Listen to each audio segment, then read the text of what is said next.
talking about the Fightins here. The Fightins. Swing and a drive, left field. It's gone! And it's gone! It is bedlam at the bank! The Philadelphia Phillies are 2008 World Champions of Baseball.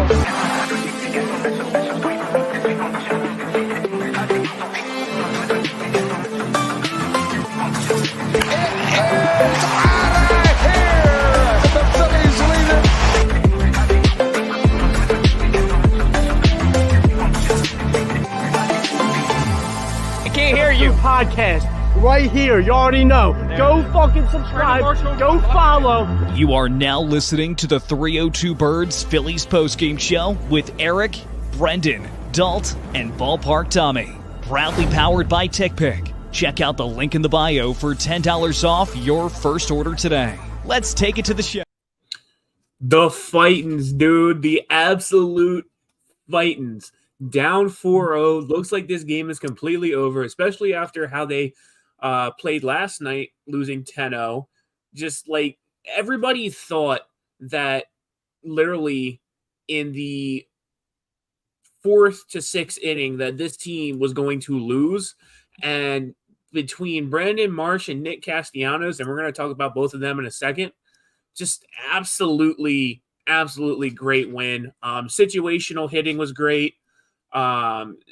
Leaving runners on base wasn't great, but it is what it is. They still won. But just overall, one of the best wins of the season, especially against a team that is right on your butt for the division. We're at 6 games right now because we won this, but if we would have lost this game, it would have been back to 5 games. And if you can keep this momentum going and you can keep winning, if you do sweep or you win 3 of 4, you can be looking at anywhere between 7 to 8 or 9 games up on the Braves. So just a really good win. They needed this. This is a huge series. Granted, a lot of the series lately have been huge. You probably could have realistically put this division to bed had you played better the past couple weeks, but unfortunately it's come down to the wire and you got to get these wins, and tonight was definitely one of those great wins. James, Mr. Pixel over there, very pixelated. How you doing, buddy? All right. What do you think of the win? I think the win was good. I know he said I was pixelated. I think it just started raining here in Philly, by the way. I think maybe the connections. The weather's weird, very windy tonight. Maybe that's why my connection's kind of acting strange tonight. I don't know what it is. It is cool. It is cooler than usual for this time of year. But anyway, getting back to what I was saying, guys, that was even though I was very busy in work tonight, I saw some of the game. I seen it was a very good win tonight. I seen we were down 4-0. I still call him Matt Ozuna. Matt Olson had 2 bombs tonight. I saw the one that he hit in Ashburn Alley, and then he hit one near the bullpen too. He had 2 bombs, and that really carried the Braves to a 4-0 lead. But then the Phillies, Brandon Marsh 3 runs. Nick Castellanos 2 runs. Getting home runs with guys on base. Those were really 2 big home runs that powered us to the win. Marsh and Castellanos, 2 guys that are not really the star guys of the Phillies. Usually it's supposed to be Harper, Turner, and Schwarber when it comes. It's usually supposed to be Harper and Schwarber when it comes to home runs. But these guys really stepped up in a big way tonight in an important game. And I must say, 3-1 homestand so far. I mean, we're getting these huge wins. Today was today was a good day for the Phillies organization. And listen, Chard.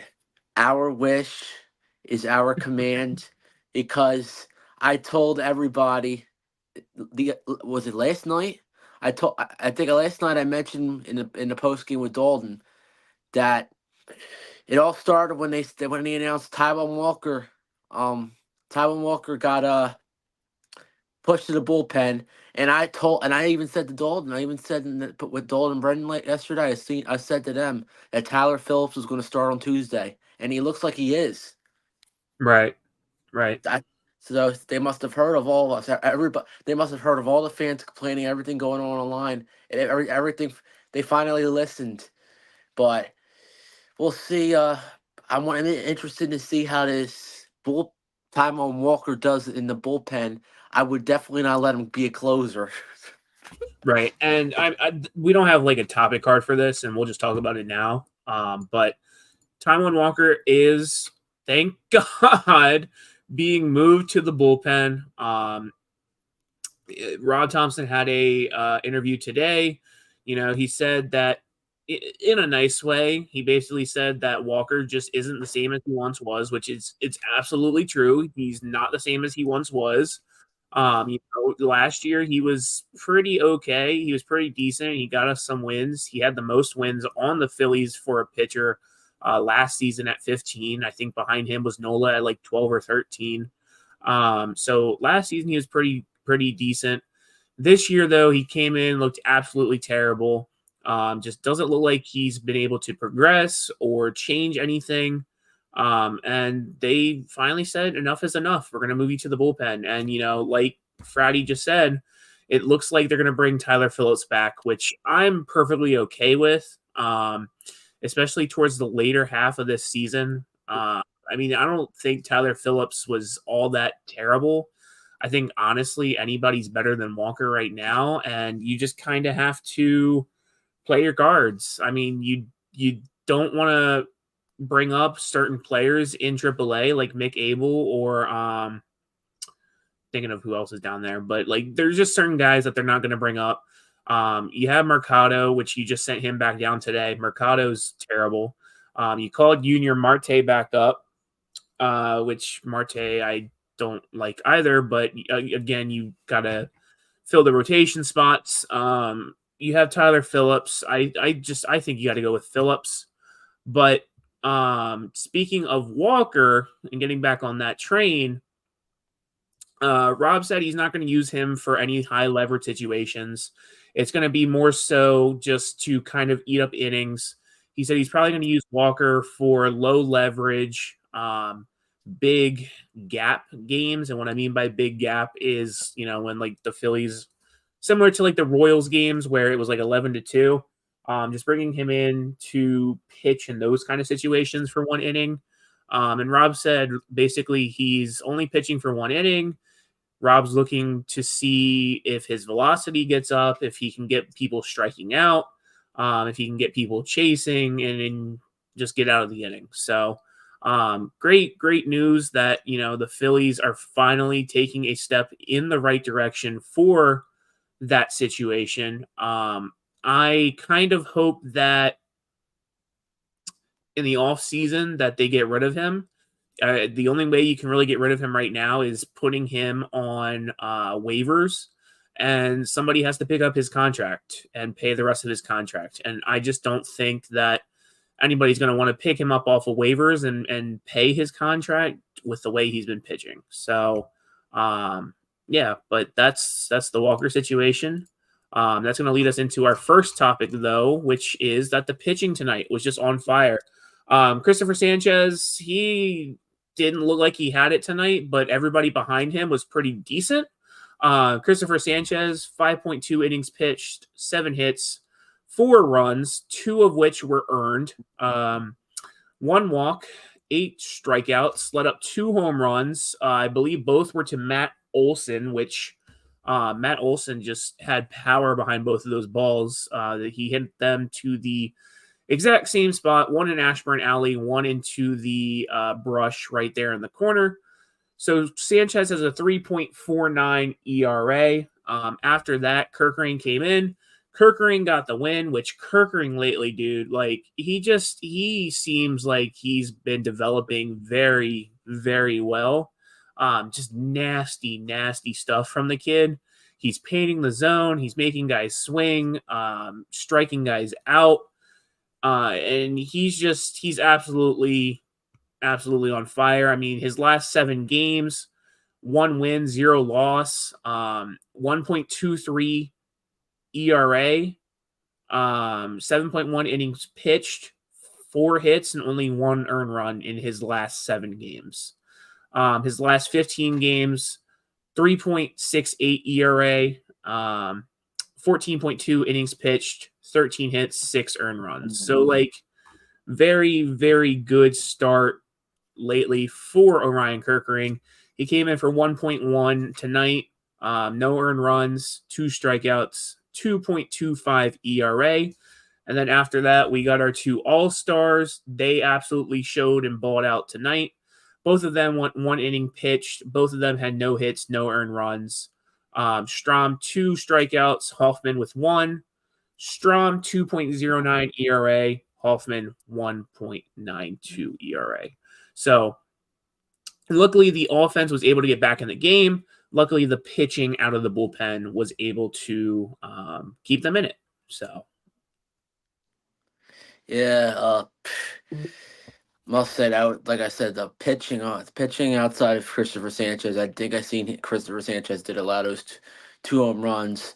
But after that, we just shut down the Braves, and then those outer innings that I think it was the bottom of the 7th. Was it the bottom of the 7th? I think that Castellanos hit that home run, right, Shard? It was bottom 7, right? it was it was bottom of the 7th. It felt like it was playoff. It was just a playoff atmosphere when Cassie hit the homer, but the pitching was just on fire, mowing guys down. You just want that especially tonight. Overall, with the pitching being on fire, the bullpen being on fire through Sanchez, and all, just those suspenseful moments when a pitcher comes to close the game, like the weather out there it literally felt like fall. The way the wind breeze was blowing, I think it was under 80 degrees the time that game ended. It was like in the 70s. Tomorrow's going to even be tomorrow's going to be 76, so it's going to feel like we're going to get a taste of fall baseball tomorrow. So, which is going to be great for the pitchers. They need games like this where it's going to be cool.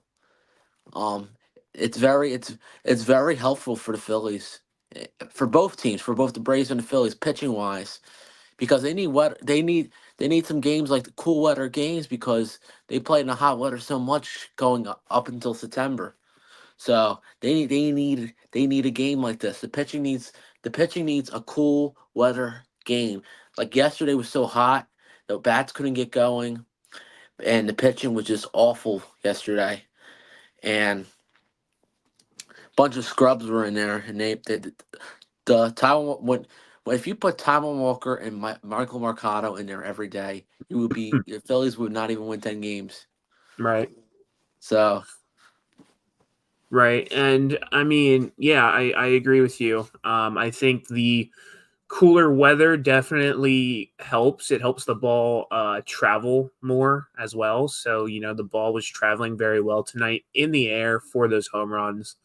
And, like you and Jordan and the comments said, it felt like Red October. I mean, it really did. It felt like, Red October. The Phillies for the past 2 years have played the Braves in Red October. The bank was rocking. I'm hoping to go Saturday. Tomorrow's my birthday, so I'm not going to be able to go tomorrow just because of work, but hoping I can go on Saturday. Wheeler will be on the mound, so that'll be great to see. And yeah, I mean, I haven't been to Citizens Bank Park in a couple months, so I'm hoping to go and feel the atmosphere, feel like it's Red October. But it just great atmosphere, great win. At least we're not like the White Sox with 4 losses now. I don't even know. I think it was 100. I checked. It was like, I saw a tweet earlier of their attendance, and they had at one point there was only 17 people in attendance. What? And then overall, they only had about like 93 people in attendance for 2 games today. So just at least we're not them. But thanks, Jordan. I appreciate it. Appreciate you tuning in. But going to our next topic, next thing we're going to talk about, bark, man. Bark, Marshy. Speaking of like Red October, right? I mean, looking back on 2022, Marsh had a 3-run home run against Morton. And look at tonight. He had another 3-run home run against Morton. I don't know why, which it benefits us, but I don't know why the Braves manager decided to leave Morton in, especially against Marsh. That was kind of a bonehead move on his end. It benefited us. I don't understand why you leave Morton in, but like I said, in 2022, Marsh had a 3-run home run off of him. He had a 3-run home run tonight to kind of keep us in the game and keep us at a 1-run deficit until the next inning, which we'll talk about in a second because that's a topic. But like Brandon Marsh, he's been not the best recently. He's had multiple chances to drive in runners with scoring position. He struck out a lot. His strikeout rate is a 50%. And just like he needed this. He needed this home run to build his confidence, boost the team's confidence, and get his head back in the game. And I hope that for his sake that he's able to kind of start hitting more, because that's what we need from an outfield bat. We need an outfield bat that's able to hit more because Hayes just looked terrible. Nick Castellanos, which we'll talk about him in a second, he's been super hot, so he's in the clear. But just between Rojas and Hayes and Marsh, just the outfield bats on that side of the field are not there. Weston Wilson, I mean, he hasn't been able to play recently, so I can't speak for him. He's had games here and there where he's really hot, but looking at the stat line for everybody tonight, Schwarber 1 for 4, Turner 0 for 3. Turner is really getting on my nerves. I think we really I don't want to say we overpaid him because he's good when he wants to be, but at the same time, he's not that guy that's in the second spot that you're paying all this money. I really think Turner needs to be moved down and Casty needs to be moved into the second spot. But Turner 0 for 3, Harper 1 for 2, Bohm 0 for 1. I know Bohm left early in the game. I was out to dinner, so I didn't see that part of the game. I turned the game on maybe in like the 3rd inning. But I know he got hit in the hand. X-rays luckily came back negative. They said they're going to reevaluate tomorrow, so we'll see what happens with that. Sosa came in to play third base for Bohm. Sosa 0 for 3. Casty 2 for 4, which we'll talk about him in a second because he had a really great game. He's carrying this team right now. Stott 0 for 1. Stott, again, just he's hot when he wants to be. Tonight just wasn't his night. Realmuto 1 for 4. Marsh, he again carried this team tonight. 2 for 4. And then Hayes 0 for 3. Rojas came in to play center field towards the end, but he didn't have any hits. So in total, 7 for 29, 5 RBIs. Yeah. Brandon Marsh, he's had a couple home runs last, like, was it 5? Not 5. Last couple, like, a few games he's been going deep lately. I think he went deep. Was it Tuesday? I think it was Tuesday night. He went deep too. So he's been hitting some homers lately. Hopefully he can keep it up. But he's really been a good spark lately. Him and Castellanos, the pitching outside of yesterday, the pitching has looked phenomenal. All 3 of our wins, our pitching allowed 4 runs or less. We should have a shutout. Allowed 2 runs against the Astros. Was it Monday night, and then allowed just 4 tonight. So our pitching outside of yesterday's game this week has been phenomenal. Our bullpen's been absolutely phenomenal outside of yesterday's game. Walker and Marcado has allowed a majority of their runs on his homestand so far, believe it or not. And of course Sanchez allowed a couple earned. A couple of his runs were earned runs tonight, but insane stuff tonight. By the Phillies with Marsh hitting a home run. But anyway, yeah, it's pretty much all I have to say there. Right. And again, I mean, it's a great win, and that leads us into our next topic. But Nick Castellanos, dude, he's absolutely on fire. I'm trying to look up his stats from the last 7 games because he's just been on fire. But it just seems like every time that Nick Castellanos is up to the plate, that he delivers. And again, I'm trying to look at his stats. Last 7 games, 28 at bats, 6 runs, 9 hits, 3 home runs, 9 RBI. He's hitting .321 in his last 7 games. In his last 15 games, 59 at-bats, he's accounted for 9 runs, 17 hits, 4 home runs, 15 RBI, 2 walks, 12 strikeouts for a almost 300 batting average. That is insane, in my opinion. And again, he's just his last 30 games even, he's hitting almost 300. So it's I know he had a rough start to start the year, but he's finally figured himself out. He said in the interview the other night, he doesn't have any approach. He just sees the ball and hits the ball. And it's working. I mean, it's working. Brazil's on fire right now. I don't know if anybody saw the whole controversy on Twitter. Apparently they banned Twitter in Brazil from what I'm hearing. They banned Twitter. Brazil's on fire with wildfires. The Eagles players said that they don't feel comfortable going there, that they're just going to stay in the room because of the team meeting they had yesterday. So I don't know what's going on with Brazil, but I guess Nick Castellanos heard all that controversy and hit a home run. So, again, who died? Who died? Because it seems like every time that something bad happens in this world, and, this is a joke for those of you that don't know what I'm talking about, but every time something bad happens in the world, Nick Castellanos hits a home run. Trump was almost assassinated. He hit a home run. I-95 blew up. He hit a home run. That sports announcer, which went viral, he said something really nasty on TV. Nick Castellanos, home run. The Queen, I think he hit a home run when the Queen of England died.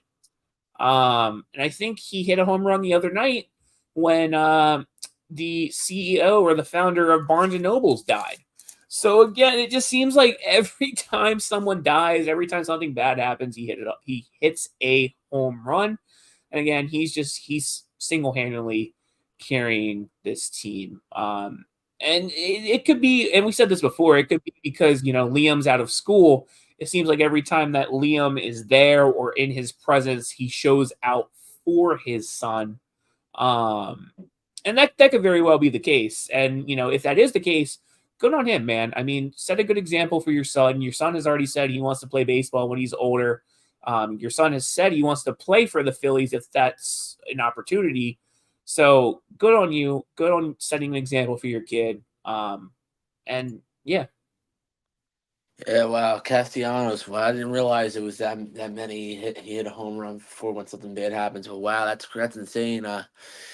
But man, oh man, that was insane. And just think about it.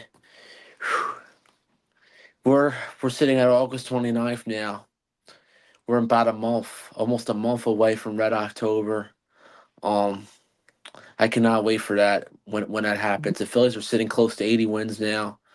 We only really if we can win 10, 12 games the rest of the season, make it in, and then get locked in right October. We have a 6-game lead. We win 2 more games. We have at least a 7-game lead going into the first week of September, which is absolutely huge. With like not even a month left, like almost a month left.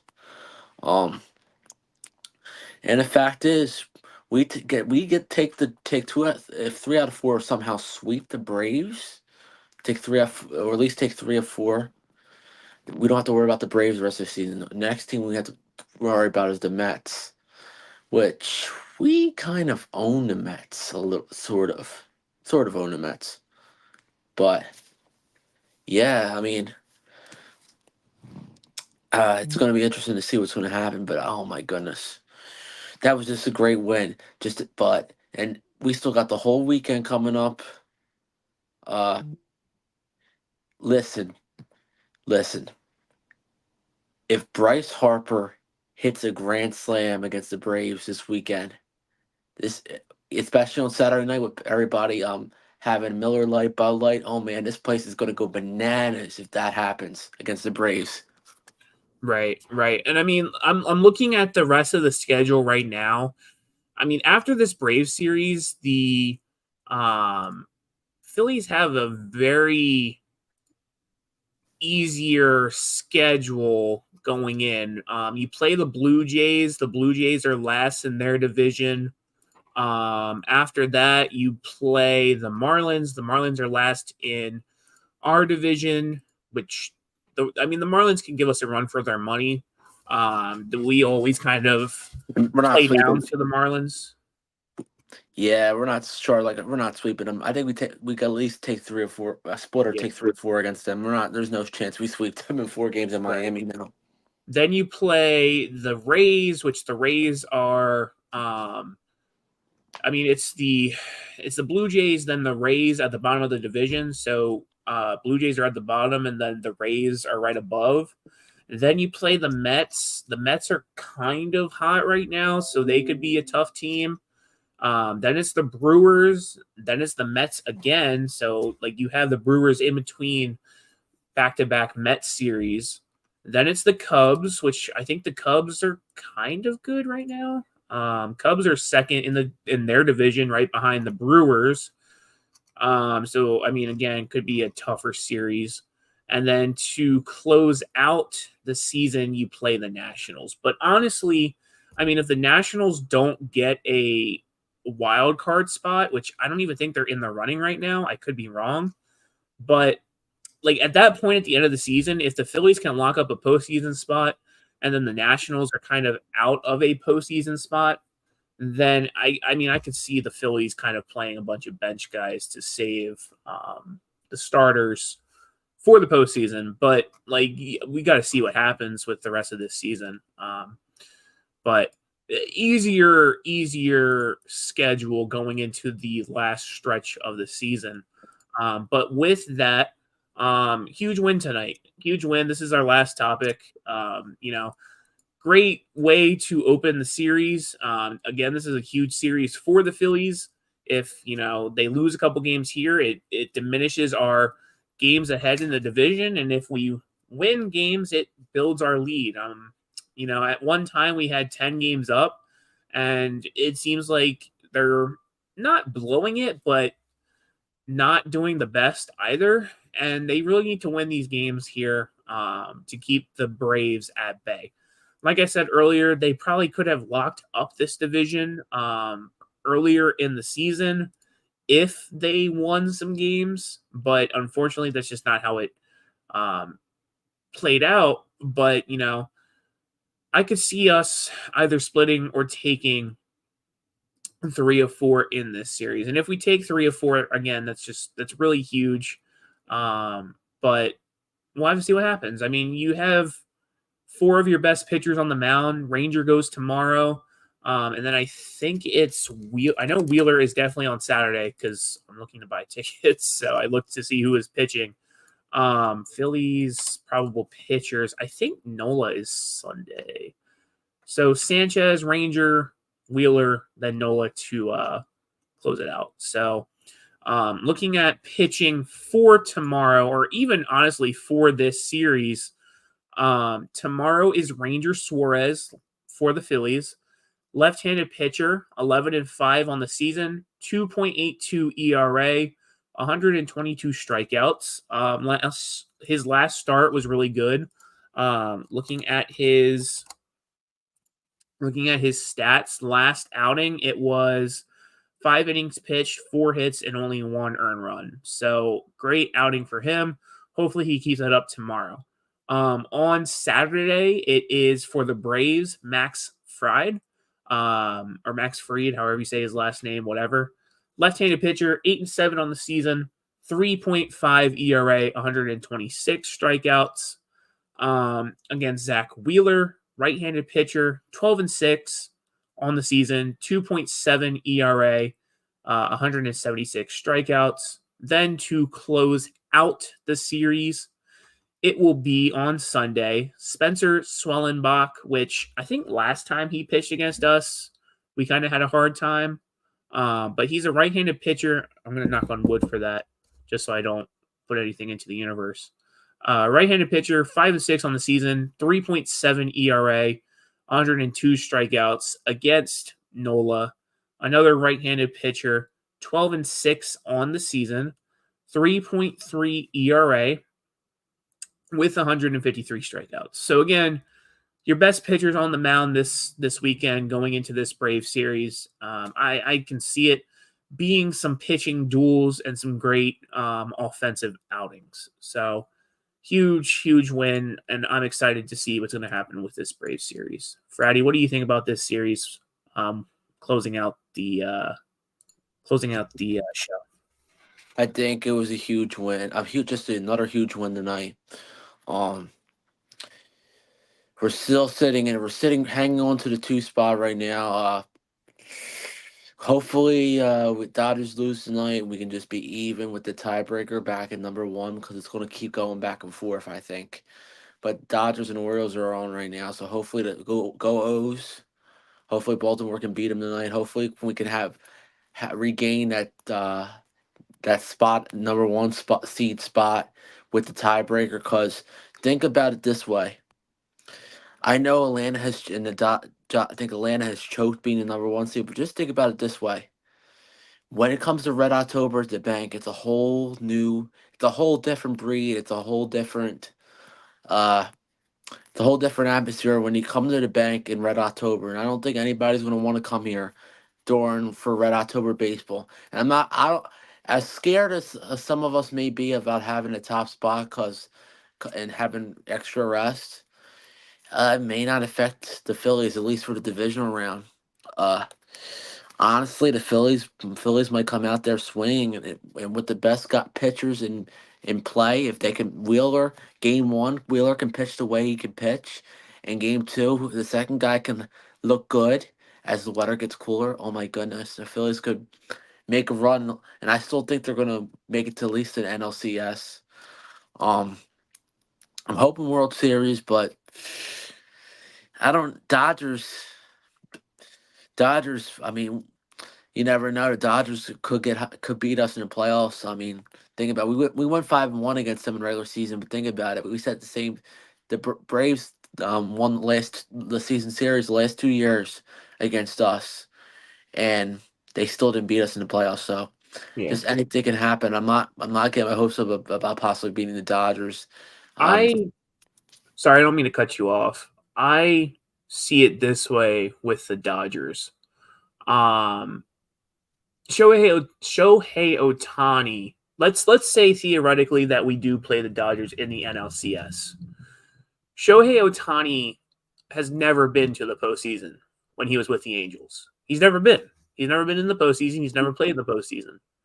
He's never been to Citizens Bank Park in Red October. I don't know if Shohei could theoretically handle that. And I think Shohei broke his streak against not having a home run against us. I think it was against Sanchez or Walker. One of the two, I don't remember. But I mean, Phillies pitching, honestly, and again, I'm going to knock on wood. Phillies pitching has Shohei's number. I'm not worried about really anybody else on that Dodgers lineup against the Phillies. And this could change in the postseason, like you said, Fratty. I mean, postseason is a different animal. But again, Shohei Ohtani hasn't ever been to the postseason. This would be his first postseason ever, and you don't know how he's going to play. I mean, you just don't.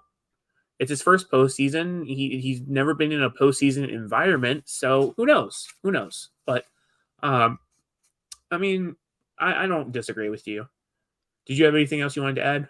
Yeah, but the playoffs are going to be wild this year. You're going to have Ohtani out there in the postseason. You're going to have the banged-up Braves without Acuna. They won a World Series the last time Acuna got hurt, oddly. Then you got the Padres possibly making it with Tatis, Machado, and all those guys out there. And I'm trying to remember this. They have one other slugger on that team too, but it's Machado, Tatis, and they got a bunch of sluggers out there in San Diego. Then you got the Diamondbacks, another playoff team, defending National League champions. They have their dangerous young players, Luis Gurriel, Corbin Carroll. The NL playoffs is going to be very competitive this year, I believe. And then you got the Braves, and then so you got potentially 3 teams from the NL West, 2 teams from the NL East, and then you got that one team, the Brewers from the Central, to watch out for too. With Chris, I think Yelich. Yelich isn't going to get hurt for the season, did he? I think Yelich is out for the season. So that really hurts more. You see, when it comes playoff time, Milwaukee loses. Even though they've been playing good baseball, when it comes to key situations, losing that bat for them in the postseason is going to hurt them. So I really see it coming down to the teams in the NL East and the NL West. There's going to be a team from either the NL East or NL West that will go to World Series this year. I don't see anybody going from the Central this year.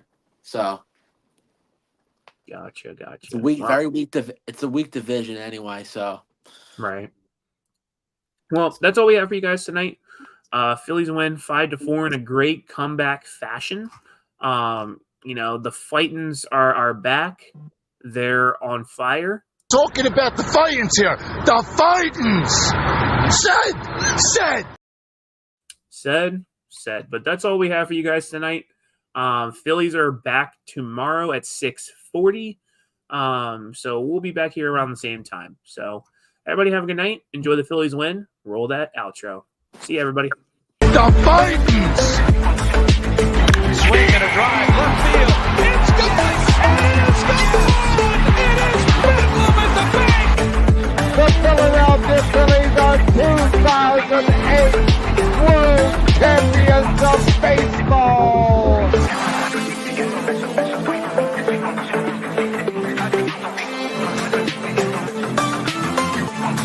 It is